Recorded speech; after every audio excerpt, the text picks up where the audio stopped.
No. Recording now. Brenda, when did you lose David? September 2009. 2009? Yeah. Did you have any DNA or forensics taken from the scene? No, they took none at all. None at all? None. Even though it's supposed to be more? Yeah. Were you advised, can I ask you, when David first died, were you advised of your rights as a bereaved parent? No. Were you advised that you can have your own post-mortem? No. Or a representative to be there? No. No?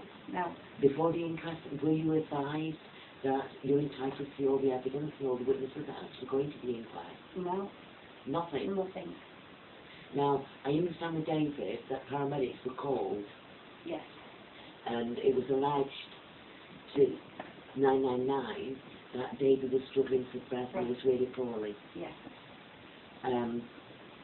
What happened when paramedics arrived, Brenda? Could you explain to me, please? When the paramedics What arrived. condition was David in? Was he still struggling for breath? No, he was gone. What do you mean? He'd already died and he must have been gone for a few hours. Why? What makes you think that, Brenda? Because his dad went. Was that Jimmy? Yes. Jimmy, could you explain? When you got there. Could you explain to us what happened when you actually arrived there? Bear in mind, you've received a call.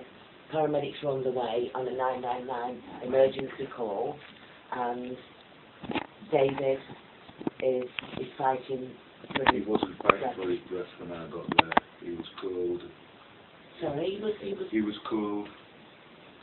He wasn't breathing at all. You said something about some marks being on the bottom of his back. There was a big dark mark on the bottom of his back, what I found out later on to be blood pooling. Blood pooling doesn't occur till the body's stopped, Gone for a while. gone for a while. The blood sinks to the lowest part of the body. And how long approximately do you think that actually takes to set in? I think it starts immediately. I think. I'm not sure. But it was very dark at the bottom of his Within a back. couple of hours. Within a couple of hours.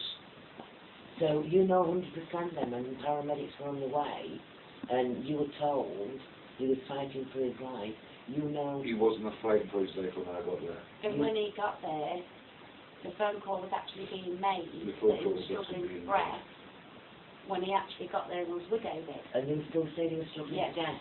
Yes. He wasn't. And he wasn't, he was already dead. So, can I ask you, Jimmy, what did the police do with regards to this allegation? Nothing. What do you mean nothing? Nothing. Well, they have to do something because Done nothing. the boy was dead. So, Done nothing. So- Nothing. Nothing. No, no DNA, No DNA. No. Nothing. No longer questioned. can we just move back to the phone call? To the phone call to paramedics, and you said they were still saying he was fighting for breath. Yeah. What happened when the paramedic came? What did the paramedic say? Paramedic. Did you help the paramedic put him? I hope the paramedic lifted him onto the floor. I'm ever so sorry for upsetting you, Jimmy, but obviously the public needs to know this. And he couldn't understand. And it was Yeah, no, come to this one for a minute.